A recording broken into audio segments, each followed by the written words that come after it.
Welcome to West of Tulsa. I'm CJ Ward. We're broadcasting from Ventura, California. Before we get to our guests today, don't forget to like, follow, subscribe, share, right? Yeah, share. If you like it, share it. What we're talking about, share it. That's right. Or if you don't like it, share it anyway. That's right. And then we also audience. What's that? Got to build that audience. Yeah, we have to. Yeah, we could use it. Do we have the subscribe button? You know, where you can go like this. Do we have that? Yeah, no, I'm just going to cut CJ out doing this. Boom, yeah, boom, boom. Oh, I like that. Subscribe. I'll pop it in there. I'm going to make like a that. meme out of CJ going. Oh, I like that's it. I like it. I mean, right? A lot of people podcasts have that, right? Yeah, sure. Okay, since we're doing this off the top and we're trying to encourage people to subscribe, that's we got to have the old Good subscribe stuff. button. Yeah, People aren't going to. All right. They're going to unfollow us now because I said that. Right? we also have our website, westoftulsa.com. You can go there, click on the tip line page, fill it out. We'd love to have you in studio or just hear what you have to say. We have is it John Roth, I think? He saw the last show, the Citroen, and he goes, "Hey, I'm going to send you a photo. You now know 2 people that have Citroens." Oh, yeah. So John sent us a photo. John Roth sent us a photo of a 49. You want to pop it up real fast? Yeah, Do we have it? let me put that thing on. Yeah, I asked him, I said, can we show it? There it is right there. There it is. So, yeah, if you're listening on the podcast, you'll have to go to our... What year is that? It's a 49. That is a beautiful And it's car. a traction Gorgeous. Citroen. I think he said 15.3 or something like that. I guess I should look at my phone, but... yeah, what is it? But that's not as kooky as It's an Avant, Blake's. 49 traction Avant 15.6 is what it is. Well, that's a classy Isn't it car. beautiful? It's a classic It's not a car. weird car. It's a classy car. Yeah, Blake's Citroen is like kooky. And, Yeah. Which He had the SM, right? Was it the SM? Yeah. that And was this one, John said that this one really drives modern. It has a lot of modern conveniences in it. But he goes, that just shows how even in 49, Citroen was kind of ahead of its time. So, I would love to know car. what he defines as modern in that car. yeah, rack and pinion steering, that kind of stuff. Maybe it has air Like conditioning. it stops. Yeah. It stops. 64 degrees. The headlights work. It has fog lights. That's modern. Right? It's nice. I mean, it's a beautiful car. Oh, it's a Yeah, great it's looking gorgeous. car, yeah. It is. All right, John, thank you for sending that in. And if you're watching or listening and you want to send us your ride, we'd love to see it. Yeah, right? send us some Yeah. shit. Yeah. For sure. We'll highlight anyone's car if we think it's cool. Yeah, totally. All right, so you already know half the crew that's here because you've heard them. I don't think you've seen them yet, but we got Dan who's pushing the buttons. There he I'm is. pushing the buttons. Push, Yep. push, button. That puts me on. Pushing Yeah. my buttons. Gabe is here. All right, kind of the Ed McMahon. Hey-oh! Oh, there you go. Everyone's going to get that reference, right? Only the old people will get Exactly. that. That's right. Who's Ed McMahon? Who is that guy? It has been a while, hasn't it? It's been a while. Yeah. All right, so man, we got 2 super talented guys here. Steve Feist is back. I guess he doesn't think he's that talented, huh? He's pretty talented. He's talented at buying cars. Yeah, he is. Yeah, Very Quiet talented. down. welcome back. If he was just as talented selling the cars, he'd be good. I'm trying, man. I'm trying. I'm going to take 3 this weekend. And okay, when we're talking super talent here, we got Matt Egan joining us. Matt, thank you for joining us Hey, no on problem. West of Tulsa. So it's Matt M-A-T. It is, Just yeah. one T. One Yep, T. one All right, T. and because I want people to Google to see his work. Is that I was an doing that last night. Aussie thing, Matt? One T? I don't know. I've met quite a few lately, actually. Really? Here in Yeah. the States? You And meet few a lot of overseas. one Ts? Oh, in Australia. I'm not Oh, sure in if I've met Australia. one here. All right. Maybe it is an Aussie thing. Eastern Bloc. I see a lot of Eastern Bloc guys. Oh, really? M-A-T, yeah. Really? Yeah. Interesting. Yeah. Okay. Only a few of us, but it's good. I mean, I will say flat out, damn, you're talented. Oh, As I was looking at the videos last night, Yep. and just amazing work. You two have known each other for a while, or? A little bit. Yeah. Okay. About a little bit. Yeah. All right. So, yeah, Matt does, I mean, the first time I heard about you was like, okay, he's a pinstriper. But when I started doing some research, you do everything. Yeah. You do some really amazing work. I mean, what, the gold leaf and Yeah, all the full-on different custom stuff. jobs and... Yeah, so give us a little bit of background. I mean, how would you describe yourself? I mean, artist, how would probably- you describe yourself? Yeah, like a custom painter. Normally, that term, everything falls underneath that. If you do a little airbrushing, graphics, pinstriping, lettering. So I did sign painting as my trade, but I was always into cars and stuff. So, I was going to ask how you kind of got into it. well, I loved cars first when I was a little kid. My uncle had a lot of muscle cars and stuff growing up, and so I thought mechanic is the way to go if I love cars so much. But then I like drawing too, and so I did sign painting as like a trade school thing, like a work experience they call it in Australia. You go out and choose a field while you're in high school, do it for 2 weeks, and I like sign painting, so I thought this is a good way Wow, that got you into it. get into the workforce without having to do years of college in art school or anything like that. I can be creative straight away. Did it just come naturally? I mean, you just really artsy? I mean, what word I'm looking for, I think but so. I think you've been I drawn just, to that. Yeah, I like different. Yeah, I guess I'm artsy, but yeah, yeah. I mean, like looking at cars, I like this, looking at body lines and styles of it, and different, wheel combos and what I would do. Even as a kid, I'd look at new cars and I like this one or that one, or I'd do this and I'd do that and I'd change that. So And you could almost visualize it in your head what you were going to do to it. yeah, just sitting at the lights, any standard car, I'm like, oh, I'd change this, and what was the designer thinking with that headlight, or I don't know. I'm always looking at things. But What's your car change it. background, Matt? Like coming out of high school, what car did you have? What did you aspire I to had have? an early Falcon. So it's like a Ranchero, but we call them a Ute. A Ute. So Love Utes. Yeah, it's You love me, Dan? yeah. Utes? I love Ute. You love Utes? Ute's so cute. Sorry. Yeah. Sorry. Short for utility. That's where it comes from. But so I got that when I was 17, and then restored the whole thing and did a crazy paint job on it and flamed it up and stuff, and then started driving to all the car shows to show what I could do interstate, and And that kind of planted the seed. it definitely yeah. Oh, that's exciting. And then you kind of graduated and just kept going on and Just on. kept just going. learning different. Yeah, and it kind of Different started things. from paint. When I raced BMX as a kid, I used to paint everyone else's helmets with pictures and stuff on it. So that's where it kind of, the custom paint thing started, I guess. And then sign painting, and then I realized that lettering on race cars and graphics kind of all tied in together. So went down that road as well. But I've pretty much just gone through the different stage fads, I guess, of what's in. So it might be tribal two-tones or flame jobs or leaf or lettering. So doing it so long, I've been able to go through the different phases. Now, I was reading last night a couple articles. One of them, I'm trying to remember which article it was, but you said in the article that you don't want to do the base. In other words, somebody came to you and say, okay, you take care of the base color, and I want to do the fun stuff. Pretty much, the pinstriping and the flames and all that stuff. But you don't want to deal with, like you said, 6 months of trying to... Yeah, well, I think because I didn't come from doing bodywork and paint, I can do minimal bodywork if I have to, or if someone came in with a new car and said, all right, change the color and put wild graphics all over it, I could do it start to finish. But coming from the sign painting side of town and graphics, that's what I've just stuck to instead of... I don't want to spend months doing bodywork and paint if it's not what I do. Yeah, no, that makes sense. That's what guys like Steve do. I mean, because didn't you guys did the truck and then the wagon. Yeah. You set up the base paint for Matt to do his graphics on top of, right? Just wanted to simplify it for him, so he can get in and do what he does. Yeah. So, we still had to do some minor repairs and stuff when we did the truck. Yeah. But yeah. Is that how you guys met? Or did you guys know each other before? That's how you met. We met through a mutual friend of ours, and he just says, I was hitting him up, hey, I'm thinking about doing something on my truck, blah blah blah. But I get this, and he's like, oh, you got to get hold of Matt Egan. So he put me in contact with Matt, and then Matt and I coordinated. So when he came out, it worked out really good, and we hit it off, and so so. And that's when I met Matt. He was working on what year is that truck? 65. 65 Chevy pickup, it's a beautiful truck to begin with. And then Matt, does his thing on the roof, and he ended up doing all kinds of stuff on that truck. And I was like watching him do it. That's the first time I get to see a pinstriper or artist, I should say, do all of his graphics on the truck. And I'm just watching him like mesmerized, especially as a graphic designer myself. I'm like, dude, this is wild. I've only heard about stuff like this. I've watched videos on YouTube, and I've seen this guy do it in person, and I'm like, man, this is pretty sweet, and then come to find out you're back in town and you're doing Josh's Nova wagon with Steve, and I think I got some video of that too. I don't have any pictures of the final product, but by the time the show airs, I'm sure you guys will be done. So we'll have to post pictures of that. But and I should say, I don't think I introduced Steve properly. I mean, people who've seen previous shows may remember he's Ventura County hot rodder, collector, dirtbag.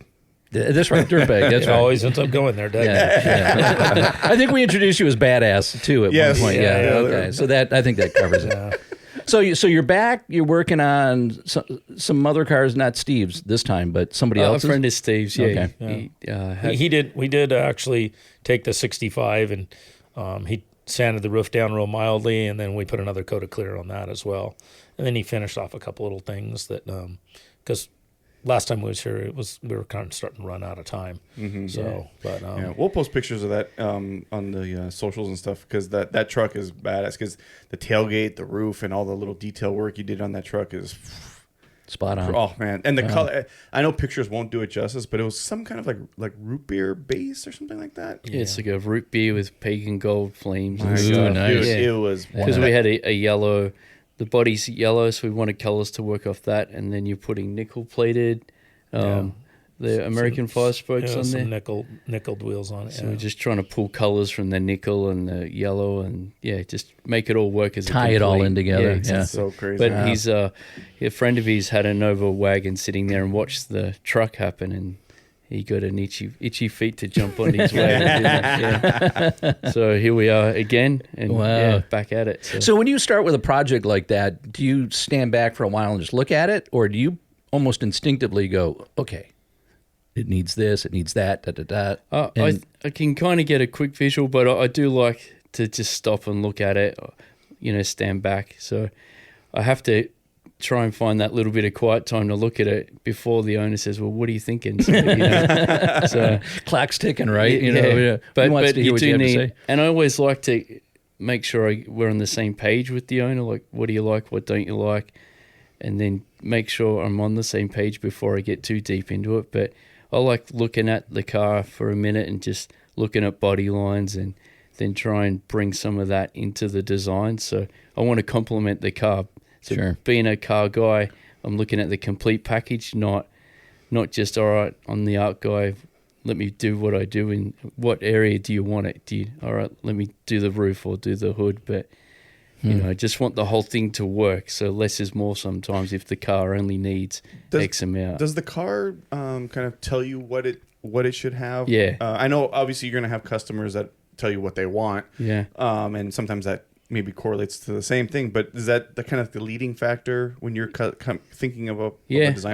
The car tells you what it needs? That's why I don't try and, I'll talk to someone if they're asking about it before I've seen the car. I'm like, oh, we'll work it out when it gets here. And like, oh, but I want to know, with phones and photos and Photoshop and stuff, everyone really wants to, show me what it's going to look like before we proceed. But I'm like, no, I want to see it first. So do you car tells sketch, you what Matt? Like, do you pre-visualize? Like, will you do a sketch and maybe put some watercolors or pencils or something? And sometimes I'll just do a really loose sketch just to see how the lines might work. But and I have messed around on the iPad and give people a bit more of an idea and a visual before I do something. But I make sure I'm on the same page with them so we're clear.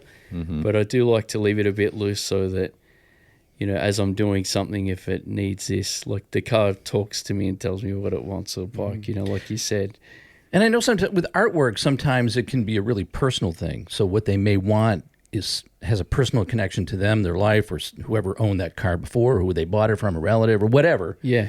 So you may end up with a choice of, I want that because it's badass. It just looks really good. Yeah. Or there's a sentimental meaning to it. Yeah, You run into definitely. kind of a little bit of both. A bit of both, and that's why I really try and get in their head and make sure that we're on the same page. So, and if they're not telling me too much, then I'll ask more questions and get an idea about it, just so I can tie it all in. So when they see it, oh, you did that bit, I remembered you talking about that. So A little personal touch.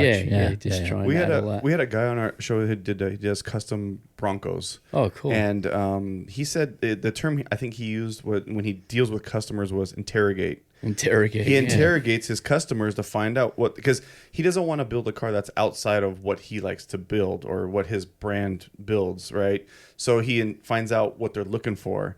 Do you kind of do the same thing with your customers to find out what? Because somebody comes to you and says, "Hey, I want Hello Kitty with flames in my car." Yeah. Like, I don't know if you're gonna be up for doing that. Maybe you would. I don't know. But like, is that something where you'd be like, "Nah, I'm not with that." No, sometimes it's a challenge. So if I think I can make it work and turn it into a cool version of that, then I'll do it. But I won't just tell someone, no, I'm not doing it, and be arrogant and then leave it at that. I always tell people why I think it's not a good idea and why my idea would work better. Mm-hmm. And then if you like that, then they'll usually come around and understand. But if you just say, I don't do Hello Kitty, get out of here. So just so the record's straight, you've never done a Hello Kitty. No, but All right, just want to make sure. Do you think you could do Hello Kitty flames on Dan's Corolla? Because I think that would be sick. Maybe like a Hello Kitty skull. Oh yeah. I mean, I did do some crazy muscular frogs on a car once many years ago. So Did you say muscular frogs? Yeah, That sounds like a great name for a band. They- Muscular Frogs. Yeah, I like he that. wanted some frogs in there, so we put frogs in there. But Wait, did you give them like biceps or Yeah, something? I mean, how do you make a frog muscular? oh, we just found images of like bodybuilders and then added the frogs' heads onto it. Just kinda Oh, messed there you around. go. Yeah. Jack Yeah. Frogs. Wow. Yeah, same. Another dude wanted.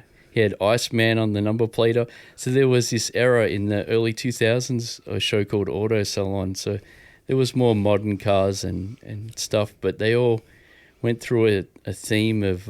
It's kind of like the TV shows with the bikes and stuff. Everything had to have a theme at one point. Mm-hmm.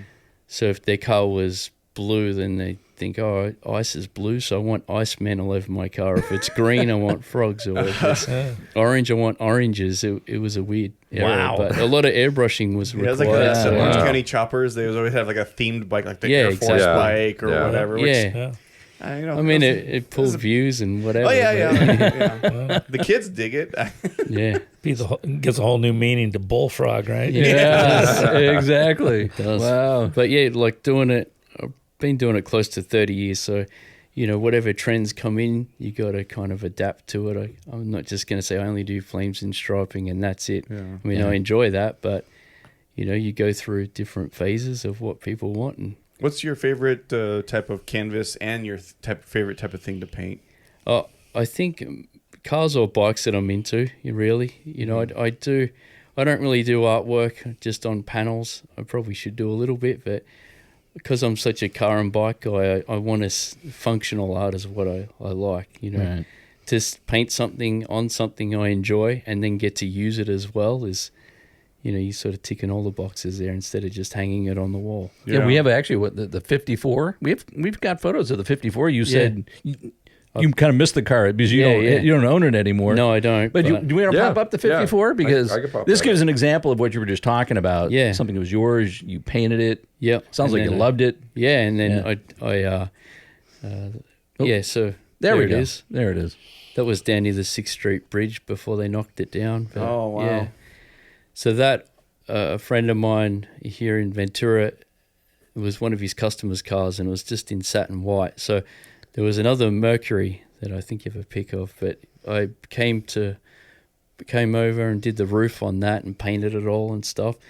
And I said, have you built anything else wild like this? And then he showed me pictures of this thing. I'm like, oh, does the dude want to sell it? And so I handed him for about 4 or 5 years, and then I got a call, hey, he wants to sell that car. So I came So you over. bought it. I had another car in Australia, a shoebox Ford, so I sold that, came over, bought this thing. We painted it all, drove up to Sacramento Autorama. Like I unmasked it in the booth that morning, then drove up to Sacramento, did the show, came back, then clear coated the whole thing, then drove to Vegas for another show, and then we went on to Austin, Texas for the roundup. Lone Star And you just Roundup. drove it everywhere? Drove it everywhere. That's awesome. That is awesome. That yeah. was my daily driver here for about 5 years. So if I That was your up, daily? yeah. Oh, Wow. damn. So if I had a motorcycle parts to pick up and paint, I would shoehorn it all into that, and off I Man, go. that's badass. Yeah. I love the fact. I mean, I've seen cars like this, but I've never seen anybody really drive them. I've only seen them at shows. So to see you picking up bike parts and putting them, Oh, everything. That's pretty Yeah, cool, dude. yeah. It's I had a Mexican blanket in the back, so if we did a show, because I was using it so much, all my stuff in the back, I just drop the blanket over it, and all right, it's ready for the show. Did that car have hydraulics? Yeah, it did, So yeah. because it's obviously really, really low. So to Yeah, get there's over a- curbs and stuff like that, you have to I had to inflate lift it. the airbags off. And, Yeah. yeah. And if you're listening on a podcast, you obviously have to go to our You need YouTube to see channel this. because you got to Yeah, see you need to this. see this thing. Yeah, it's gorgeous. Now, I would say, how long did it take you to paint that? I spent probably a couple of weeks on it. Yeah, because it was already a good clean white canvas. It was a blank canvas for me, basically, Yeah. like you were talking. And what kind of wood is that? Is that mahogany, or I mean, what were you going for there? I actually wasn't going for a wood look, but a few Oh. people commented saying it looks like does. a It looks like green wood in the look. photo to me, Yeah, but- so that's all like ghost flames in the top. Yeah. And, Oh, yeah. okay. Ghost flame. Yeah, well, it's kind of it's not a ultra sharp picture, so I think it's a No. little soft, at least on my screen. Yeah, no, other people have said that. So yeah, I had that here for 5 years, and then shipped it to Australia, and then drove to a couple of shows, and then also drove that most of the days as well Wow. out there. So, I've seen the work that you've done, and you do everything in layers. You start with the base, and how many layers would you say is in that, like, as far as like the passes that you make for the different types of depth and all that stuff? There was only really 2 or 3 layers to that one, so I try and tackle it in a way that's I'm not remasking and going back and forth, and so a lot of multicolored things you do have to kind of do that, but I just wanted to complement, like enhance the lines on the car. So that big sweeping white line, normally the bodies are pretty flat on that, other than the rear quarter. So I just added more body lines with the paint just to give it a bit more flow. So I didn't want the graphics to be overbearing on it. I just wanted to complement the whole thing. So Do you Yeah. do you And get it more does. attention driving this car in the States or in Australia? Like, or is it about the same? both, I guess. People yeah. are like, "Whoa," and point at it and ask you about it and so on. A bit of both. And here, because the car culture is so strong, but because it was heavily modified, they were like, what is it? What Yeah. year and what is it? So, Yeah. I don't Yeah. know if we even asked this, but we should ask, where are you from? Australia. Well, yeah, he said right off the bat. Oh, He yeah. goes, But where in Australia? Oh, Yeah. where? Yeah, I'm so from where? Melbourne. Okay. Melbourne. All right. Okay. Yeah. All right. But then I also saw too in one of the articles I was reading last night that you spent time in Pittsburgh. No. Oh, they got that wrong. Then. Yeah. That's wrong, Matt. Yeah, I Egan. was about Maybe to say. Pittsburgh, I'm thinking, California. how did he get Maybe from that was Australia Matt to two T's, Pittsburgh? Egan. Yeah, maybe. Maybe. Wow. All right. Maybe I was reading the wrong article or something. Maybe. It's all wrong, CJ. So All your how- research I is was about wrong. to say maybe he knew some of my relatives. Was there relatives in Pittsburgh? That's what I was going to ask. So how often are you in stateside versus? I pretty kind of split my time evenly. So I have my visa and stuff here. So, yeah. Because you're considered a specialized worker, right? So it's easy to get a work visa for you here. Yeah, I did have one of those, but now I have my green card. So that's, Oh, okay. Yeah. Cool. So I'm good to live and work. And Very cool. Welcome to America. thank Yeah. you. Yeah. Thank you. So more. If somebody really wanted to, hire you for a job, how would they reach you? Just email or through Instagram. Okay. Yeah. You've got a Facebook, Instagram. Instagram is where I'm The most way to do active it, on right. there. Yeah. Yeah. Yeah. So I think people should. Yeah. Yeah, definitely go and check out his because you've got a lot of the artwork on there. I do. Matt MAT and then EGAN. That's right. Yeah. Yeah, so you could search them and At Matt find them on Egan on Instagram. Instagram. So Yeah. so you have probably customers all over the world, Yeah. right? How do you deal with the actual painting of the car, the logistics of getting paint on the car? Because sometimes you need a booth, sometimes you don't. I don't know. Like, how do you facilitate the work when you have to travel to go see So these cars? mainly, I have a few different shops that I work with, and a lot of the time they'll hit me up and say, "Hey, we've got a customer that wants this done." So I usually get my work through that way, or I'll organize it. So just depending on where they're located, I've got a good network now that I can confidently use it. And then some of the bigger jobs, I'll get certain shops to get them ready for me. So I've got a car he wants fully restored, so they'll do the restoration, get it in the base color. I'll come and do the artwork, and then they'll finish it off. Have you worked in Thailand or Singapore? No, I haven't. No. Oh, okay. Gabe turned me on to a couple guys that sort of cover that area car-wise, and it's like their car culture's jaw-dropping. It's just so rabid.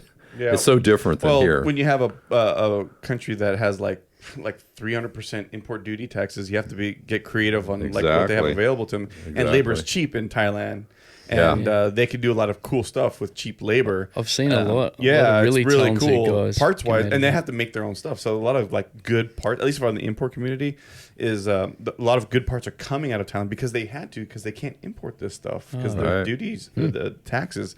So it's kind of interesting that people have kind of made themselves upper echelon because they had no choice. Well, that's you know? interesting. Yeah. So So is there something a project where you've just like someday I want to do that. Someday I want to do this. What is it? What is that one project you're just dying to do? I think car-wise, it's usually around cars or bikes, I guess. But Yeah. I think car-wise, I'd really like a bucket list car would be like a tail dragger 35 or 6 Ford or a Lincoln Zephyr, like heavily chopped and down low. That would be something Zephyr wild, would be but cool. Yeah. Yeah. Zephyr is on the top of the list. And I still love 51 Mercs as well. I know a lot have been done, but when you see one done right, there's a reason why a lot of people like them and do them. But Have you asked Steve yet? I mean, you got pretty much every car on the planet. You want to give him a Zephyr? Exactly. I don't make his dream come true. That already sold. So you did have if one it's at not one a point. Chevy, I don't know. But it was convertible, so Oh, okay. Well, he probably wants a hard top. that- That way you can hard tops you chop and you do Yeah. all that stuff. That also segue into the question I was going to ask. Matt, have you done many or any boats? yeah, I have. I've done a few boats. Yeah, because you got a lot of big flat panels and big sides. I would imagine you could probably do some kind of interesting Yeah, things with I've boats. done a few, not for a while now, but some just with lettering and others full custom paint jobs on them. But Yeah. yeah, you kind of need to really be set up to do them correctly so you're not breaking your back leaning over the deck and stuff. But, Yeah. the guys who do a lot of them will have rotisseries and slings to lift them up. And Yeah. So, because Steve's got a few boats here and there, and some of their boats have some amazing paint work and gold leaf and all kinds of stuff on it. Yeah. Do you buy boats because of the paint jobs on them, the graphics on them? Is that something? Well, the boats that I have just because I've either got some type of it's mainly a history thing or a tie to them or something, that maybe I knew the boat when I was just getting into boats, into my early 20s or something like that.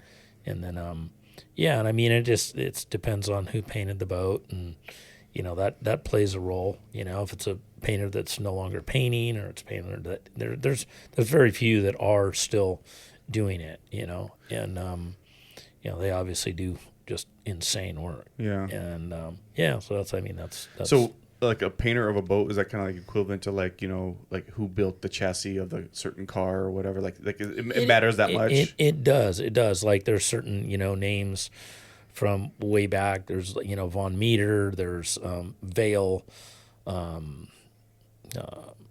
Santini, I think, did some stuff back then. I don't know how much. I mean, they all did a lot of just beautiful work. Bill Carter, ton of stuff. His paint jobs are unreal. And then there's a lot of other guys that I've seen their paint jobs, that might not be from around here, but they were back east or something like that. And, there's a lot of talent that was going on back in those days when the drag boat world was really, really going off. There's a lot of people in that whole culture that was jamming it out. There, most of them aren't. There's only, there's a handful. There's a good handful of painters still doing it, and you got some guys, Billy B's one, Jeff Quigley's a good painter. Mark Tramontano is another good painter around here. There's quite a few handfuls of painters. Every once in a while, I'll see a paint job. I'm like, damn, who did this boat? I just saw one a couple weeks ago, and I'm like, did this boat? And the guy read off the name to me, and I'm like, I never even heard of the guy, but paint jobs are gorgeous. Yeah. Could you tell who's painted a boat because of the style or the quality of it? A lot of painters, you really can. You can go right up to them and look and go, and if it's not, there's a couple painters in the past that had similar styles. But yeah, I mean, for the most part, you can walk up that you can instantly pick off who painted the boat just because of their styles. Yeah. Matt, would you say that someone could pick out yours because you have a certain type of style or quality to your paint jobs, or do you try to be like as versatile as possible? No, I think people start to pick now, especially flames are pretty, there's a certain style that a lot of people might look kind of similar, but if you really study them, you're like, I bet that's so-and-so, I bet that's, It reminds me of Mike LaValle back in the day. He did like the skull flame, the really detailed I know Mike, flames back. Yeah, I think it was in the valley here somewhere. But you could tell like he was known for that. And granted, he was on a lot of the TV shows, so that definitely helped him. but you know, you see people have a signature style or something about their work that is, oh, that's a Matt Egan, or that's a Mike, you know, whatever. Yeah, definitely. Okay, Yeah. so someone could kind of, if they've seen a lot of your work, they could be, oh, that's got to be a Matt Egan design. Yeah, I've had that and said, you know, a lot of people said, oh, I saw that thing and I knew you painted it from a mile away, but, which is good. It's a compliment. Yeah. Well, who'd you look up to? I mean, were there any painters when you were kind of working your way up where you said, wow, man, I love the way he or she paints? I mean, Yeah, I think in my era, so I was looking late 90s, early 2000s, I was looking at the American magazines and seeing, you know, there was a couple of different ones, but I used to actually look at Hot Boat magazine a little. There was some wild paint jobs on the boats Steve's talking about. But yeah, like Hot Dog, Pete Finland, he's down in San Diego way. He's did some good stuff, and Craig Fraser was doing the airbrushing and the mini truck stuff that was really hot when I was getting into it, and Steve Van Diemen and a few of those other guys. So yeah, a lot of and then I've met Pete Santini in one of my first trips over here and did a little bit at his shop as well. I was going to say, Steve have you met any of these folks? Yeah, I've met a lot of them now. Yeah. And coming over for SEMA and stuff, there would be like a custom paint. Like the Thursday night, they'd all go to Hard Rock Cafe, all the painters, and meet up. And Oh, that's fun. So yeah, I've met all the painters that I'd want to meet and work with some of them. So it's been really cool. But so when I was doing my apprenticeship in signage, I was just doing lettering and stuff. And then some of those magazines I was exposed to, I'm like, oh, this is what you can do with this. And then that just shot me off. Yeah. Yeah. So are you pretty connected, or like have good relationships with a lot of other painters in, I would imagine, all over the world? You've worked with painters before? Yeah, definitely, yeah. Where would you say you fall in as far as like age? Because you seem like, as far as the type of skill, the work that you do, I would imagine there are a bunch of like older guys that just don't, you know, they're just that maybe trade is dying. Would you say that you're on the younger side of that group? Probably, well, I think I am. And then I look at how long I've been doing it, I'd say I'm in the middle. But yeah. There's a lot of, I think with social media and the TV shows and stuff, there's a lot of new blood coming through that are really hungry and learning, and all the YouTube videos and instructional stuff out there. Like when I was getting into it, was either magazines or there was another painter, what's his name? Anyway, I forgot. But a few painters in Australia that I would call, Shane Abbott was one of them. He'd been doing it a long time, and that's how I met Pete Santini, because he came over and did a lot of the drag cars and stuff with him back in the day. But I would call him, and he was really good with answering any questions and any trouble you run into. That they laugh first because they've had the same trouble, then they tell you how to fix it. And that's pretty so, cool. Yeah, that was cool. There's So you're starting to see young guys taking up this trade as well. Yeah, definitely. That's awesome, because we've talked about, especially the past times that Steve's been on and other guests, we always talk about how the big concern that everybody has is the younger generation not picking up a lot of these trades, especially like upholstery or painting body or whatever. So it's kind of refreshing to hear that you see younger people picking this stuff up. Yeah, I think it's always good to look at anything custom painted or upholstered or any craft, any trade. So I think the kids that have interest and are creative are going to be like, well, how did this guy do this, and what is it? And now with YouTube and everything else, it's exposed, and people can at least watch a how-to and go, all right, I can try a little, or so I think there's still hope, definitely. Yeah. Do you think magazines still have as big of an impact like it did as it did on you, or do you think that the YouTube and the Instagram thing will do the same? You know, I know it's different media, but like magazines, like you see it nice and big. And I got lucky with, for a long time I've had stuff in magazines in Australia. Like it was nearly monthly I could go to the store and see something that I'd painted in there, which was great. But I still love magazines for inspiration over anything digital.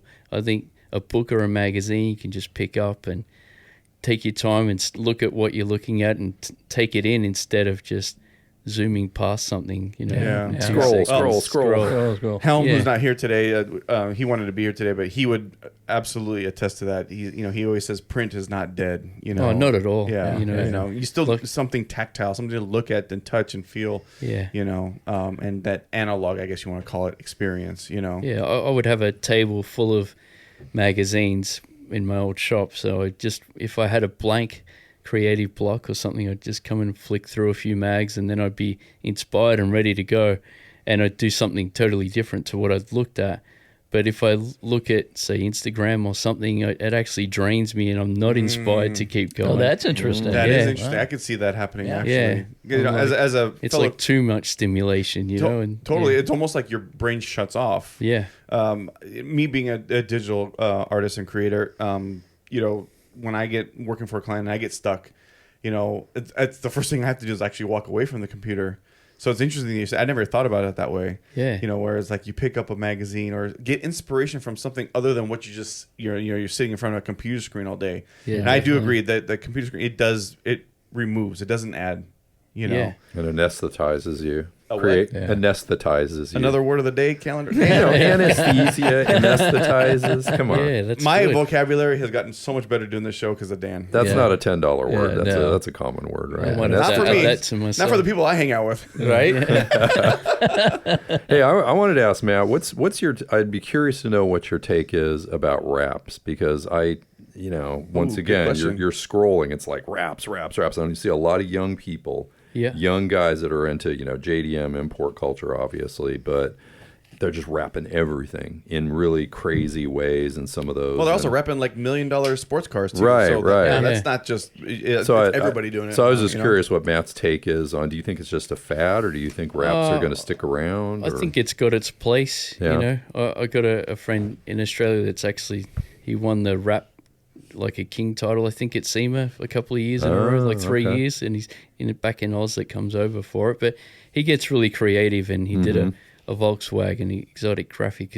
It's cool, but anyway, he layered all the vinyls in different layers to get a wood grain effect that you would feel, and then created transparent prints over flakes and pearls, and Wow. so that's and cool. he's done custom paint as well. So he applied what he'd learnt and got creative with the wrap. So when you see something like that, you can't go, that's not good. It's not paint, so it's not real, because Yeah. he put a lot of work into it. So I mean, that's like Sure. truly mixed media. Yeah, it is. It yeah, is. yeah, It is. That's it's pretty and it's cool. cool Yeah. to see. It's Yeah, really cool, and yeah. he clear coated over it and stuff. But I think you know, it's got its place. The JDM guys, you know, they're going to change things, or maybe they're damaging spoilers, doing drifting or whatever. Yeah. It's like maybe it's not cost effective, but if you've got a hot rod or a custom or a nice boat that's going to just come out for a cruise and It's like be artwork. put away again, it's Yeah. artwork. Yeah, it's Yeah. artwork. Yeah. It's a little more heirloom than a Yeah, wrap. so A wrap is disposable, it feels like. It's like, Yeah. a couple of years, I get bored to change the color, I mean, change the that's texture. exactly what the drifter guys do, because they know they're going to bang something up. Yeah, So, and they yeah. want their car to look decent on True, camera at least, so true. they'll just put another piece of Yeah, whatever so- on it. Yeah. you Yeah, know? I think it's for different purposes. You know, Yeah. I don't think it's gonna. Every hot rod's gonna start getting wrapped and take away the art of custom paint. So I'm not worried about it. Yeah. You know, I'm interested in, you know, when people look at what you do, artists like you, especially the pinstriping part of it, Yeah, you think, man, you got to have such steady hand.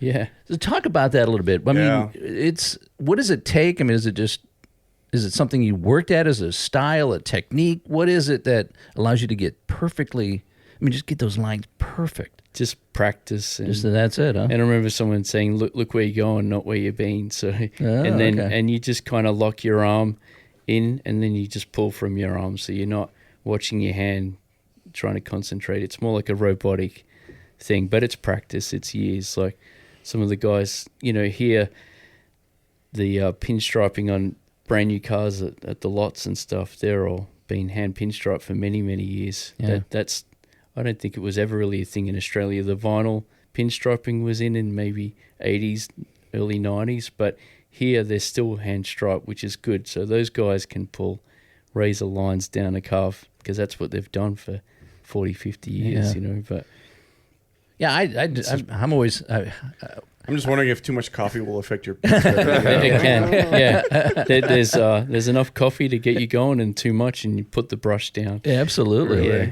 But I would imagine, though, as you learn these skills, you probably have little tricks that you just know for what works here, what works there. Yeah, And definitely. little techniques that just you know about, or Yeah. I don't want you to give up any trade secrets or anything, but could you give us an example of one of so- those techniques? Just like a long line, you know, guys will put like a thick sort of bit of tape and just pull a nice straight line with the tape, and then you've got a guideline to run off and just keep close to it. That's one thing. As a visual reference? As a visual reference, you know, and that helps. And then, but with the design striping, like the Von Dutch sort of design work, then that's just, you just go for it. Well, that's what I was going to say. I'm glad you brought the pinstriping up, because that was the next question I was going to ask, because that was the first thing I noticed, and it's the first question I always had for a pinstriper or somebody who was doing pinstriping, was when you do those, especially like on the trunk or the back of a car or whatever, making the artwork, that scroll work symmetrical. Yeah. All by hand. What is there any insight into how you get that symmetry almost like perfect? Well, basically, I just start with the center line, and then you just do one stripe. So when you fully look at a detailed design, you think It's like two halves. yeah, kinda? two halves in it. Okay. But when you first look at one, it's like, where do I begin? But Yeah. and which was like when I was would I'm like, I love it, but where would you even start?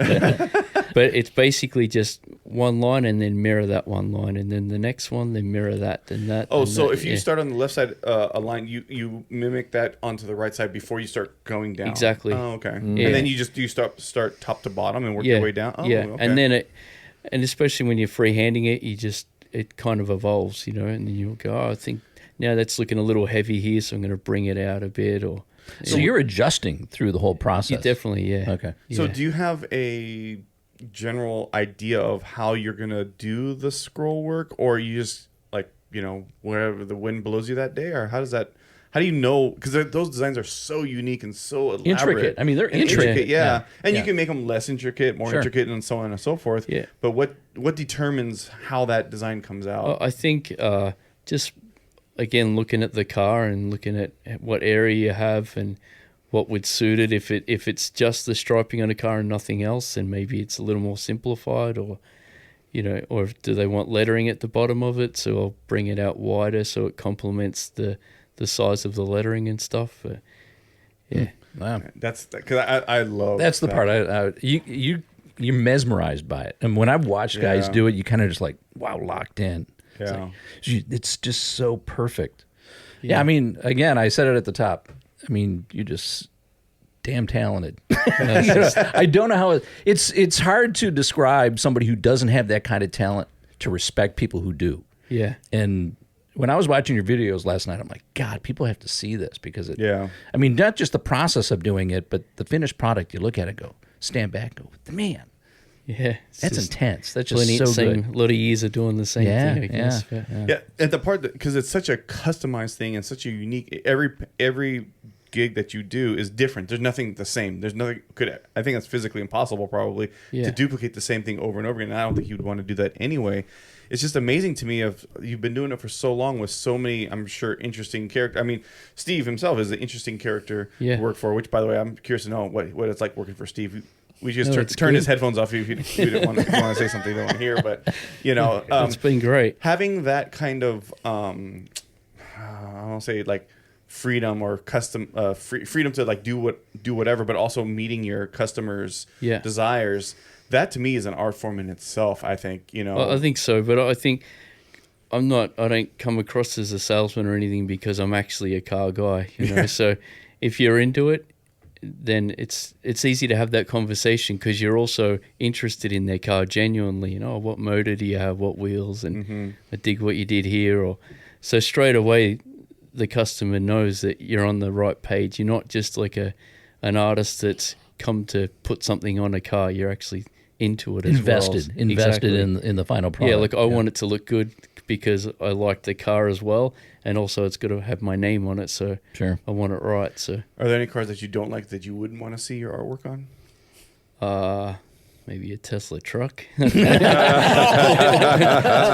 that came up again. Whoa, The Tesla Cybertruck is getting some. but you know what? Hey, how'd that I guess feel, my Dave? Model Y is I'll not do getting it. no work done on it. But then again, that's like a challenge. So, Yeah. if I see something, go, all right. It's like I said, when I stare at cars going, oh, I'd change this, I'd change that. So I wouldn't say I wouldn't do one. I I guess you don't have to worry about curves on that on Yeah. the truck. Well, on here's the Tesla thing. truck. I mean, But that would- a yeah. test would be, oh my God, he actually painted a Cybertruck and made it look good. Yeah, so Yeah. I would That do would be it. a That would test. be- yeah. I would do it for that reason, Yeah. definitely. Yeah, There's like hope it's a for you, challenge. Gabe. Ain't nothing happening to my Tesla. Your Model Y is white. It's a perfect canvas. Yeah, dude. no kidding. Ready That's to a base go. coat. No, You're good. No. And but that car's perfectly, it's just like every other Tesla out there. So you can't find out whose car it is. You might as well just true. I'm not trying to advertise that I have a Tesla, even though we talk about it on every fucking show. Yeah. This has really do. got me thinking, man. Oh, no. I'm serious. I think you should set the trend. I think you should have Matt do some flames, do some fades. go. That'd be awesome. Panel work on, a that Tesla. Tesla? Yeah. And then he Yeah, could it'd be put rad. matching paint job Dude. on your refrigerator at the same time. Well, then he The could refrigerator would be cooler than the Tesla, for sure. he could top it off with some spinners on the wheels. Now that, there you go. That- dang, dude, That might affect my efficiency on the car. Matt just about lost. If you his want to build crap. buzz for the show, Gabe, you want to build. There's a build project. I don't. There's a build No, project. I don't. Yeah. No, definitely not. Definitely not. No, that car is. You could start another YouTube channel, dude. Yeah. Think about it. God, it probably would do well too. That's the Pimped out That's Tesla. what's scary. Yeah, Pimped out Tesla. Pimp right? my Tesla. Pimp my Tesla. I Yeah. don't want to leave that legacy behind. No thanks. It's views, Gabe. We need the views. Come on. We need the views. I'm not that desperate. Gotta take one for the team. Oh, God, no. Dude, this is really gonna go somewhere. I'm feeling it. Flames, airbags. Yeah, it's gonna be right in the all trash that can. That's stuff. where it's gonna go. Oh dang, Yeah. dude! Bagging a Tesla. We could roof chop it too, I think. Maybe the Hello kidding. Kitty flames would work on the Tesla. Yeah. That would probably make more sense. How about the chop lowered Tesla? Kind of like your car was. Yeah. Where it's There you just go. scraping the ground. It would be There like, you go. yeah. That might be something. A chopped Tesla. That's what I was just thinking Yeah. too. Yeah. Well, okay, so funny you should say something like that because there's a guy I'm like obsessed with this shit right now. He's in Australia. I think he might be in New Zealand. I can't remember. There's a guy. His channel's called Misfire. Mm-hmm. And he does all rotary stuff. Okay. He is putting a rotary swap into a Tesla Model S. Oh, Wow. It's fucking awesome. I'm obsessed with this guy. He's trying to make it to the Jamboree. Yeah. I don't know if he did or not, but I've been following his build because he's literally they had to make the reinforcements to brace the engine, the trans, and put the drivetrain in, and he's trying to make it look completely stock outside, but it's gonna have this Brappen rotary in it. I was like, dude, that's pretty freaking cool, man. And it'll need some flames, by the way. yeah. You could do it. Yeah. I think Get the it. coolest thing you could do is get one of those Tesla trucks and put an old Dodge diesel in it. And put a programmer in it to where when you Yeah. stand on it, it just blows so much black smoke out the back. And everybody would just be like, I'm surprised no one's done that because I like That's that. awesome. I would think like whistling diesel guys would do that. Yeah, already, yeah. But that's actually a genius idea. It is. I hope somebody does it because that would be badass. I should patent that real quick. You can go spend $130K on a freaking truck, dude, and dump a Cummins in it. That's right. And wait for the batteries to die and then get it cheap, I guess. There you go. Yeah. The resale on the Teslas isn't exactly screaming, No. Yeah, right? It's pretty sad. No, they're terrible. They're terrible. Pretty sad. So it might be worth, after you pay one off to just chop Yeah. it and put some Yeah. flames on it. It might be worth more. Yeah. Sure. Yeah. Who knows what'll be affordable and not in the future? So Yeah. what the next For real. generations will choose to do. Seriously.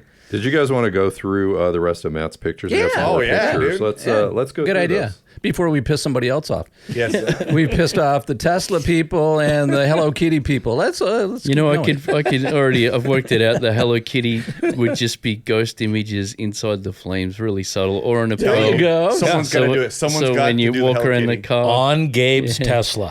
yeah, Yeah. So you're already thinking about it, aren't you? yeah. Well, it was a request, and so my head had to work. Processed and, it. Yeah, like all right, we don't want it bold, but as you walk around, maybe it's a ghost image in pearl that comes and goes. And Like, how about like a nice Hello Kitty and a mean Hello there Kitty? you go. They Yeah, back you're and onto it. forth. Yeah. Yin and a yang. I like the mean I like the mean kitty. The Mean kitty, all right. Yeah. One side for each, huh? Like it. Yeah. It's gonna happen. My kid's gonna love Ooh, that's that. gorgeous. So what is this, Matt? It's What a are we looking at? 50 Chevy pickup, Ute. Sorry, it's Okay. So A Ute, right. I know they didn't. They weren't released over here in Oz. I was going to say, so that truck I mean, was in the US. that truck was a real truck. Yeah, that's factory. not somebody that made it up. No, Right. no. That's actually cool. We Yeah. can see it's right-hand drive. Yeah. Yeah, Very so cool. so the guy, I think there's another image that I flamed it for another one again. It had like teal flames. So basically, he got it off his father. Where are we? There we Yeah, go. So I recently flamed this, but I had previously done it like 25 years ago, maybe more, for a gentleman who got it off his father as a standard from the factory, brand new ute. So he brought it to me, and I did some flames on it, and he put a V8 and stuff in it. And then his son was with him. He was probably like 8 or 9 years old and a real car head, young dude. So he was there when I flamed it. And then now he's in his mid-20s and got the car off his dad. So it's like third generation now. Wow. That's cool. So he ended up tubbing Look at it. that bumper on that thing. Yeah. Holy smokes, that's a lot of chrome. I think, yeah, he tubbed it, put a big block in it, like 540 with a 871 blower and all the rest on it. And then we reflamed it. So he'd actually damaged the old flame job and said, hey, I'm gonna debut it at this car show with all the new engine and stuff. I'm like, well, I did that thing like 25 years ago. I wouldn't mind like looking at it again, but because it was damaged, I said, let's just redo the whole thing. So we did that. So it's interesting you bring that up because I look at my previous work from when I first started out. I'm like, ugh. But with flames, because since you do so many of them, Yeah. have your flames gotten better, or have they just been different from when you started till now? They've gotten better. How do you define better? Like how? Just flow more, like I think when you're doing anything new, it's also overwhelming. You're looking at different things and you just want it to look like flames as best you can, but just repetitively doing them and taping them, and then as you get more comfortable, it starts to flow more. And I think that's with flames, there's different styles, but as long as they flow, then they're right. But I think.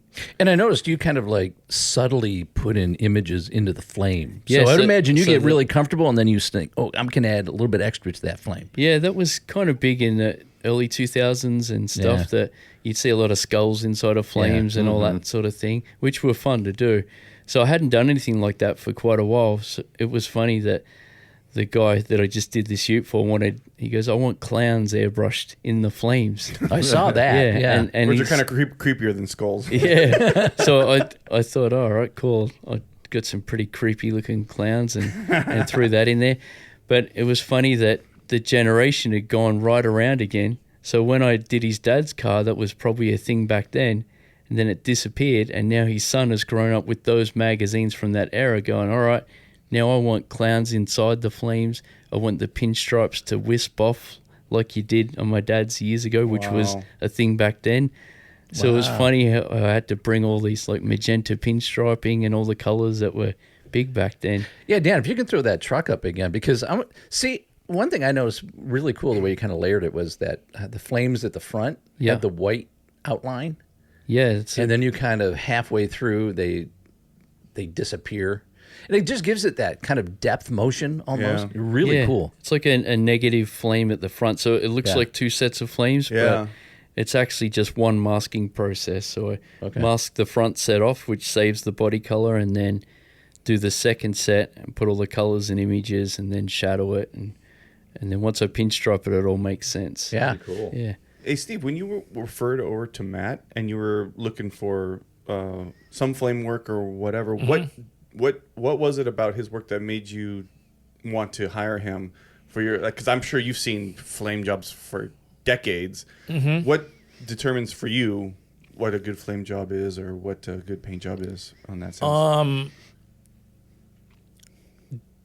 Because flames are complicated. You wouldn't think they are. You think, oh, it's just you just pull some flames. They're not. I mean, because you see a lot of flame jobs, and it's really on how the licks flow.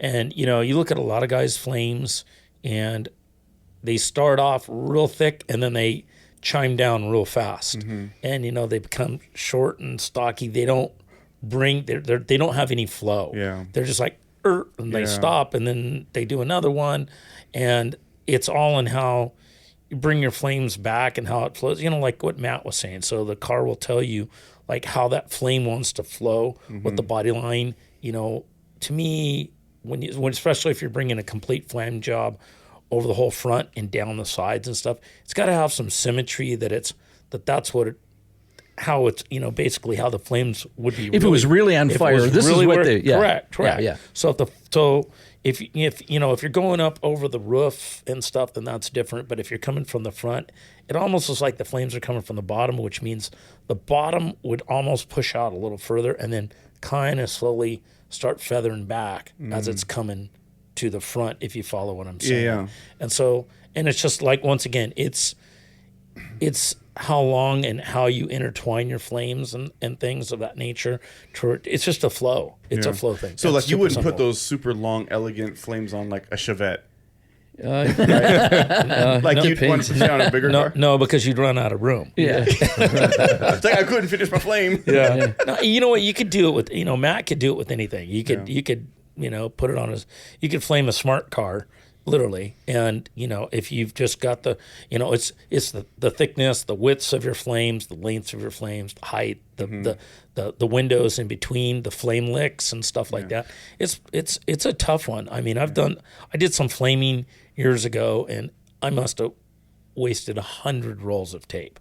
And when it was done, I liked them, but I learned a lot from it. I learned that when you're flaming, when you're pulling lines, once you kind of start to get to understand how to flow a flame, the problem that I learned the hard way is that you're looking at your tape and you're using like a fine line tape. Well, that tape creates another thickness to the flame. So when you get done, you're like, oh man, that's the perfect flame. Then all of a sudden you paint it and you pull your tape back and you're like, oh my God, my flames look too stringy now. Because that extra tape on both sides added another. So it's almost like that's where, when you're flaming it, at least for someone like me. Now, Matt, it's just natural, so it's not even going to think twice about it. But with me, if I was ever to flame again, I would have to almost lay it out and then come back in with my fine line tape and go around the existing fine line tape. So when I did pull it, and then take the first one off and then paint off of the second one that I put on. And then that would give me my width that I wanted, because sometimes the tape you're like, oh, that's cool. Now with Matt, and when I'm talking about, so without going in and Matt's probably just going, oh my God, shut up. But No, I know exactly, because I've done all the same stuff. yeah. So what it boils down to is, like with Matt, when he's doing a lot of flames, so you have a base coat. Now, this is where everything I just told you goes in reverse. So if all that's going to be on your main base color is those flames, then that's what I was talking about, of having to do a double line to make sure you got your right width. But if you have a base color and then there's going to be another color on the other side of your tape line, well, then your tape line creates the width back out to your main color. If you follow what I'm saying, I know I'm probably explaining it in Martian right now, but it's the truth. You get your thickness because now there's three colors. Yeah. So, and your tape line is creating the more width of the bigger width of the frame. Matt can explain it way better than what I'm doing right now. No, there's a lot of head scratching. There's a lot to think about, and like you said earlier, do you stop and look at the car? Like, you've got to think about all of that stuff. You got to think about tape thicknesses, which tape, and also with the flames, there's different grades of fine line tape that hold more tension, that are either softer for tighter curves or. Oh wow! So there's a few go-tos that have the same tension, but if it's a smaller flame or a bigger flame, sometimes you'll use that tension will help you keep a smooth flow for the flame, because if it's too stretchy, then you're trying to keep a consistent curve and it'll want to bend and get wonky. If it's too thick, then it'll want to crinkle and not let you turn the tape. So there's little tricks like that, and which comes with the experience, Sure. and boxes of fine line tape. Yeah. Yeah. Does the tape with do you try to match what you're gonna do the outline in?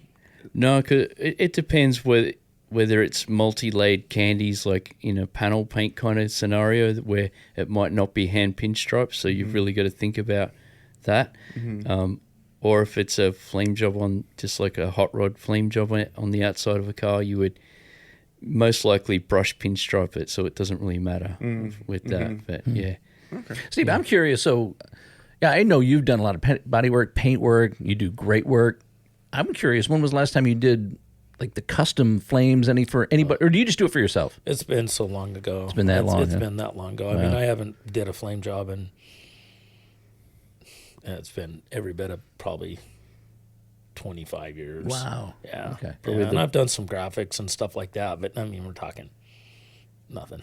Like on some jet skis or something. But like that. do you for your own You, I mean, but no. you don't even do that. Huh? No, that's why you got Matt. Because bring in the pro. I could go do like 200 other things in the time that I would sit there and scratch my head, waste tape, cuss, have to leave, come back, and start the process all over again to wind up in the same place the next day. That's funny. And if you know somebody that can do something better than you can, why not bring them in, right? Obviously, you know, if it was something that, I mean, if I didn't have all the things going I have going, it'd be fun to mess with it and like, cool. You know, at the end of the day, I didn't feel like I lost, 6 weeks. Yeah. You know, so you pick your battles. Yeah. So go back. Oh, There we go. What is this? So the orange 54 Ford that's I ended up selling that to start this project. So that's a 72 Chevy Bath motorhome. So we were coming back over to the US to spend a couple of years, my wife and I. So we're like, oh, you know what would be cool? Like an old custom motorhome and do some touring in it and stuff. So I was just looking around at Airstreams or different motorhomes. And then I saw this thing and I loved the look. Actually, let me back it up. I went to SEMA like years ago and there was a truck, like a Freightliner truck that was built for FedEx. Mob Steel built it. So it was slammed on the ground. So FedEx came to them and said, we want something for SEMA, So they basically thought about building a box truck out, but ended up building it from scratch and got a Freightliner semi front and then built a box off it and slammed it on the ground, put big truck wheels on it. Wow. So I saw that and I thought, man, imagine if I got that and turned it into a motorhome, So I tried to ask them if they'd sell it and they wouldn't really budge. So I was looking on the net, found this thing and I thought, man, the front of that looks like a semi. Yeah. And it looks like it's got a chopped windshield already and it looked pretty sinister. I'm like, I've never seen a motorhome like that. No, I've seen a lot of motorhomes. Is that but silver or is that all that's like wild. is that stainless? Or No, it's aluminium or aluminum. Yeah. Yeah. So that's in the U.S.? That was in the U.S.? Yeah, it was. Okay. I've That's never here seen in that. Ventura at the fairgrounds. Oh, yeah. wow.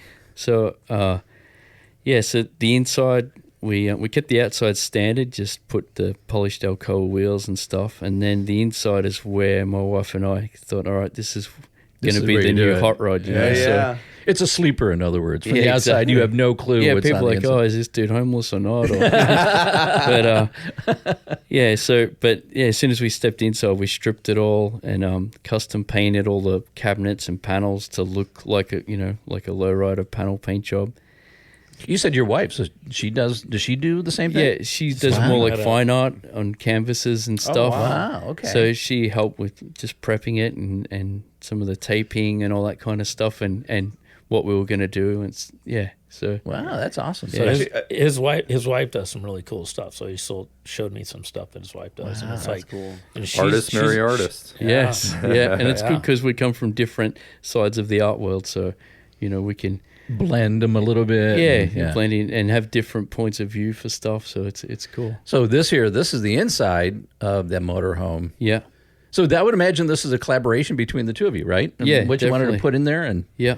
That's So we reupholstered and did all the new flooring and Being that you're both artists, was there a lot of agreement or disagreement on direction on? you get artwork? a bit of everything. We wouldn't be Yeah. real artists if we didn't. No, but- exactly. That's why I'd ask. But with the custom paint, she knew that was my thing, and I'd sold my car to do this project, so she let me kind of do my thing Oh, there. that's So cool. that was good. Well, one thing I noticed, there were no flames near the stove. There is there's flames right underneath the stove. Oh, are there? Oh, see, I Yeah. couldn't see it. Yeah, I sorry. see it. There you go. Yeah, I did that on purpose for a bit of fun. Oh, that's funny. Yeah. That's fun. I actually, Dan, can you pull up? There's a picture of Steve's truck that Oh, that's nice. Matt too. did a. Yeah. So that's the flame job before. That's the early one from 25 years ago, and then the purple flames for the new version. Okay. Yeah. So they don't flow as well. They're a bit fat and chunky, but it still works. So when he wanted to debut that one, and like, I got new motor, and I want to get my dad's car back out on the show scene. Like, whoa, hang on a second. So you Is can that see damage in the fender? on the fender there. Yeah, that's what that is. Okay. Yeah, so I was like, all right, this is its chance to get its new life and a new chapter for him. So it's not dad's car. It's, Yeah, he's done his thing. Hey, Dan, pull up the yellow truck, the pickup truck. That was Oh, in the that, in the yeah. paint booth. That Yes. one? Yeah. So I got to see Matt doing this real time, not the finished product, but when he was laying out the flames and stuff. I can say that is so crazy. It's so detailed and intricate. And that's a tough one because it's very short. So like you were talking about, you could flame smart car or something like that. When it's long, then it's pretty easy to just let it flow and get a little crazy with it. But when it's so short, you've really got to concentrate because you don't want them to all look exactly the same. So this, it's fairly similar, but there's not a lot of room to play around. Well, I was just going to say, they all look like almost like you copy and paste, but they're all different if you look closer. They're not the same. Yeah. So So it's got the width, the kind of the similar to the next one or whatever, but uniform but not. Yeah, it's got a balance, basically. Yeah. It's got a balance, and then you see on the front corner how I've just added a few more to give it a little, to complement the curve of the roof, instead of just looking like it was a computer mask, repeated. That's wild. And I'm curious, how difficult is it to do this type of work on a roof? Because the angles, as opposed to maybe the side of a door or a panel on a pickup or a van or whatever, but you're working down on that as opposed to right there in front of you. Just So gotta how difficult is that? I mean, what challenges does that present? your back. You just got to get up on stools and have the right stand and look at it and lean over and try and stand back and have a look. Step back, have brakes, give your back a break. Definitely. Okay. I would think that would be one of the challenges of that. Yeah, that's why I admire a lot of the big boat guys just leaning over the decks, and because there's a big ski race scene in Australia, so a lot of them are vinyl wrapped now, but friends used to paint them back in the day, and they'd have murals on all the decks and with intricate graphics, and they'd just be like leaning over them and or setting up, panel plates and stuff to lie on, but. Yeah, there's a lot of, you got to keep pretty fit. Have you done any of the murals or like the type artwork like on this have you done lowrider stuff? Yeah, I've done that. Airbrush work on all kinds of stuff. A few trucks recently, semi trucks and stuff. So semis. Yeah, there's a big scene in Australia with a lot of scrolling and striping. It has its own look on a lot of the trucks, but even a standard truck going down the road will have pinstriping on it, like every one of them, and it's a certain style and they don't really differ from that, so I don't do a lot of that, but a lot of them will have big fleets, so they'll put a mural on the back with their father that may have started the truck fleet and then maybe his first truck and then stuff like that. So there's a lot of memorial stuff on that's on cool. semis. Yeah. There's like meaning to these paintings. It's not just that's random right. artwork. I like that. And they're usually like a really old image. Oh, here's a photo and it's super blurry, so it's pretty tricky to get a detail with it. But yeah, it's cool. So you're doing caricatures of people basically too. Oh no, I try and do what I can to get the image as close as I can. That's cool. Yeah, lowriders. Whenever I see those, by the way, There's there's the clown. Yeah, there's the clown clowns. flames. Yeah. Clowns built in there. You're right. There's kind of creepy, demonic kind of. And I mess with AI a little to give me some images. Like I was looking for killer clowns, and I'm like, Killer clowns. Yeah, and I didn't want to just get the same clowns that maybe other people have used a million times. So I just typed it in and generated some pretty. Saying you use that as a reference point. As a reference point. Yeah, obviously there are uses because I've used AI for that reason alone. Sometimes like I just want to see what AI will come up with. I'm like, oh, that's an interesting concept. Yeah. And then it sparks another idea or whatever. So using it as a tool, not as a means of producing. Not work. replicating it, but just to get some different reference points, like you said. And so AI has its use. Did you do that one after you went back from this last time? Yeah, I did. Yeah, that's why, because I remember you were showing me the pictures. I remember you were showing me some clown pictures. Yeah, that's right. I was messing with images before I left. Yeah, and they were pretty. Man, there's some pretty wild stuff. And you couldn't sleep that night, could you, Steve? No, up all night. Yeah, I'm really pissed off at him the next morning. Still getting flashbacks. No, that's cool how you built that right into the flame. I think that's all the images. That's it. I think so. Yeah. So again, if you're listening on the podcast, you want to see these photos, which they're worth seeing. Yeah. Go to our YouTube channel and watch the video. Yeah. And you'll probably post on some of the socials too, Oh yeah, right? for sure, for okay. sure. And then we'll probably do some videos of Matt's stuff because Matt has a lot of Yeah. videos of his past work, and I have actually shot some videos of stuff that he's done too. So the 66 is it 66 wagon? But 66 wagon. Yeah, the 66 wagon. Yep. I got some. It's before it got painted, but all the masking work that he did, I kind of got some video of that. That So part of that process. Yeah. It's. I mean, the masking work itself is artwork to me. You know, because I just, oh my gosh, without all this, you couldn't lay down Sure. that paint. It's Well, watching the masking part is almost when you're watching somebody mask, say flames is a good example. Yeah. When they're laying it all out and then you're getting it just right, and you're trying to visualize what it is. Because you can't tell from just the tape what you're trying to do. No. But I'm sure in your head you go, I know exactly what this thing's going to look yeah, like. and that's everything. It's the tape. Yeah. Like I could, for a flame job example, I could lay out the tape and then I'd be content. Like, all right, I know what it's going to look like, and then walk away and let someone else paint it or whatever. Like that. That's the part where it's all in the taping, definitely, and the color. I would imagine choice, too. obviously. I mean, but- they've been doing flames since 30s, 40s, 30s, 20s. 40s, Yeah, I mean, the early days of hot rodding. Do you look at flames now? Do you see somebody's done flames and go, well, that's different? I mean, that just it's. Or do you think pretty much it's all been done? Or, No, well, there's different styles. Like there was a tribal flame era, which it was cool when it came out because it hadn't been done before, where they'd have reverse hooks on the flames and come back and forth. Yeah. So yeah. And when that was new, I did quite a few of those as well back then, which was good because it was fresh and it still worked and it gave you something new to try and work with. But that's about the only real major change I've seen to them. Hello Kitty flames. Yeah, there you I'm telling go. you, that's the new trend, brother. Well, your Tesla's sitting out there waiting. Tesla flames. like electricity flames. Yeah. Hey, that's perfect. Yeah. There you go. The flames have to come from the bottom because those things burn up. So. It's literally in flames, like blue flames, like electric spark. Yeah. So you're going to do it, right? No, Okay. but that'd be cool. but being that you're Australian, Yeah. from Australia, you're very familiar, I'm sure, with the rotary scene out there, how big it is Yeah, out it there. is. So have you worked on or done pinstriping for any of the rotaries out there in Australia? I've done a little bit.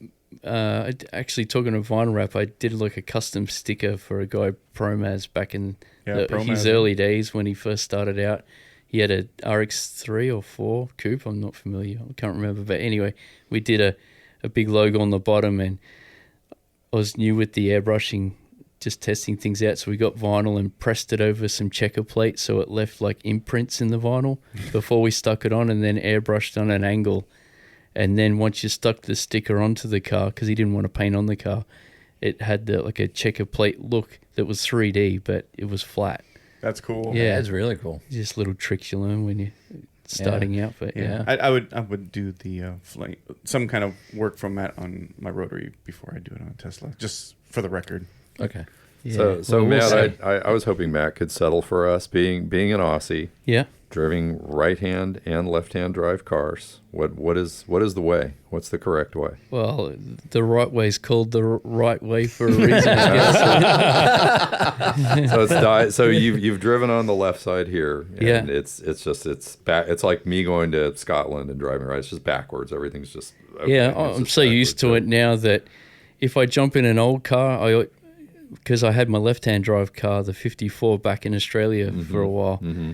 So any new car, if I'm here, I go to the wrong side because my newer cars would be right-hand drive. Yeah. And then in any old car, I'm straight away to the left-hand drive. Does it But feel really bizarre driving a left-hand drive car in Australia because the roadsides and everything? It depends. If I'm jet lagged, then sometimes I come back, jump in my left-hand drive car, and then pull out into an intersection and someone's honking their horn. On the I'm like, wrong side. You know, what's your problem? They're like, Wrong Damn, country. I'm in the Wrong wrong country." country. Yeah. I mean, I could totally see that. I mean, Yeah. that would be me in London or something. I'd be like causing accidents all over the place. Actually, I just drove a right-hand drive Nissan Stagea wagon this past Sunday, and it's for the most part it's not that big a deal. It's some things you have to get used to. But the part that really gets me is when I back up, I hit my head on the window because I was like, oh my, Looking the wrong way. Wrong way. An automatic would be one thing, but like a Well, that's 5-speed or stick shift. I was driving. Trying to, I was driving a manual too, and another thing too is the the turns, the left-hand turn, that's kind of awkward. Yeah, it'd be awkward. Right-hand turn's not so bad, but the left-hand turn is just like, Yeah. why am I looking at my Wonky, passenger as I make Right, a left-hand turn? Or pulling out. I'm pretty familiar with both now because I've been doing it so long. But in the early days, I'd pull out of like a driveway, and then you're like, "Whoa, I'm facing traffic. Pull back in again." Yeah, there's a few things. Yeah, to worry I drove about. in Scotland and in England and a little bit in Cape Town, on right-hand drive with manual shift cars, and it's just like, wow. That would have been a task. It's a trip. Yeah. It's definitely a trip driving over there. Not just because of the right-hand drive, but also because of like the signage. Like in the UK, as you know, it's like bushes, little tiny, just on the corner of the building. We're used to like big road signs, and it's like, I drive past everything. It's like I got to loop back because I missed it. Yeah, just there's constantly. a lot to take in. Yeah, Uber. yeah, exactly. Uber next time. That's probably the right way. Yeah, exactly. Uber or Lyft. Yeah. I drove one of my grandpa's. He had that right-hand drive car. I drove that one before I sold it. Yeah. And manual trans. One was a little Yeah, shifting with your left is kind of weird. that was like, a Morris Z panel is what that was. And it was kind of a trip. It's You like know, a little drove run- around all the neighborhoods around here. It's like, and like you said, basically when you go, like you were saying, Gabe, it's like you go to make that left-hand turn and you're like up against the door. Like, whoa. Yeah. Well, I'll tell you, at one point, I had my right shoulder replaced, right? So I couldn't shift this. I had my Integra. So after I'm starting to get back in, and I can't shift with my right arm yet. So I was doing my left arm. Oh, jeez. And I'm going like Jeez. this, and I'm shifting like this. I got actually pretty damn good at it. Wow. And then all of a sudden I realized, okay, I guess I can use my right arm again. But then all of a sudden I was kind of used to using my left hand. That, you know what, though, we shouldn't say anything because there's I think at least two that I know of, and it's all over YouTube, of drifters drifting with their feet because they have no arms. Oh, they wow. yeah, Oh, so really? yeah, Whoa. they're drifting with their foot. Wow, that's Steering with wild. and that the throttle I think is kind of like, I forget how they did the throttle, but the steering wheel, you can see like their foot, like left foot was like steering the wheel and they're drifting. I'm like, damn, that is some talent. Are they using Right. the right foot to e-brake? That's what I want to know. I think the e-brake, well, because the e-brake you have to pull it, so Right. there must be some kind of electronic. I don't know how they do it, but you Yeah. literally see them steering. That's with their crazy. foot. Wow. I'm like, dang, dude. And they're actually drifting well. They're like drifting at high speed and getting good drifts and stuff. yeah, they're not Wow. doing Brodies in the parking lot like we would. They're, Wow. no, they're actually like on a course. That's amazing. I'm like, whoa, that is wild stuff you find on the internet, man. Yeah, that's Right? nuts. Right? Everyone kidding. needs adrenaline, don't they? Yeah. Yes, yeah, they do. really. Yeah. Do we anything else you want to cover? No, I think we covered. I mean, So if they want an hour and what is it, 20 minutes, something like that. Yeah, hour and 20. So how if people want to get a hold of you, what's the best way to get a hold of you, and what's the handle? And So Instagram would be MATEGAN_custom paint with a K. So yeah, and then just send me a message through that, or email is MATEGANAUS. And are you going back @gmail. and I'm sorry to interrupt, but you going back and forth between Australia and the U.S. right now? Yeah, So yeah, it's- I am, yeah. So if somebody here in the U.S. wants to, I mean, are you heading back soon, or Yeah, how yeah. long do you spend here before you head back? It depends on the work, but I'm available. I'll come over. Okay. I'll just group the jobs That's a together. long commute. yeah, I'm Yeah. surprised you haven't asked the question. Which one? How much does it cost? Oh, that's right. Yeah. You're the how much does it Yeah, cost? guy. sometimes- Sometimes man. you ask. Sometimes you ask. I only ask but- for you because I know you. It's very curious too, and I know a lot of people want to know. 'Cause Well, see, logically, I would say he's an artist. I mean, it depends on the commission. Depends on, I don't. You don't have package prices, right? No. You're No. like, look at a job. the A package, the B package, and the C package. The clown from hell flame job is 15,000, and Yeah, it differs because there's so Yeah. many different. It's just a lot of variables, a lot of hours, right? Yeah, a lot of different variables. Yeah. Yeah. That's why I didn't ask Gabe. I would have logically thought like this guy's an artist. It's he's not doing assembly line work. It's, Well, okay, I'll ask. What's the biggest and most expensive job that you've ever done? I don't know. You make me think now. It's just whatever has taken a lot of hours, I guess. I'm not sure. So will you bill? Oh, that's a good question. Will you bill hourly, or will you just sort of say this is 15 grand, 10 grand, 20 grand to do whatever? If it's something I can wrap my head around on exactly how long it will take, then I'll try and put a price on it. But hourly is usually the only way that it really anything custom. Yeah. You know, It's hard people to- can guess, yeah. but there's always lost hours. So Sure. I think anyone that actually can keep doing it and sustain it hourly. Do you is the charge best extra way. for difficult customers like Steve? If they're not difficult, then their heart's not in it. Huh? Oh, good answer. Very good. Very diplomatic, man. I like it. I'm gonna steal that one. That's a good one. That's about the most They don't want it diplomatic bad answer to that enough. question I could ever Yeah, conceive of. yeah, totally. That's awesome. Pretty good. Yeah. All right.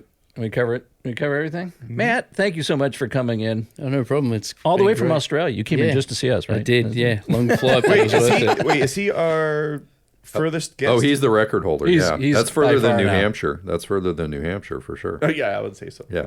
So, Yeah. All right, so you've come you're the guest that's come the furthest. Yeah. Oh, perfect. What's the prize? Recognition Yeah, thank and you. respect. We Appreciate would it. give you a T-shirt. I think we're out of them though, aren't Yeah, I would give him some stickers, which Okay, you probably stickers. don't I want never even got a stickers. T-shirt. You and didn't I get a was, T-shirt? Yeah, and I think I was here You were show pretty number 2. early on. We need to do a You're our Never closest Baptist guest. Yeah. He's our furthest. You're our closest. Yeah, exactly, right? Yeah.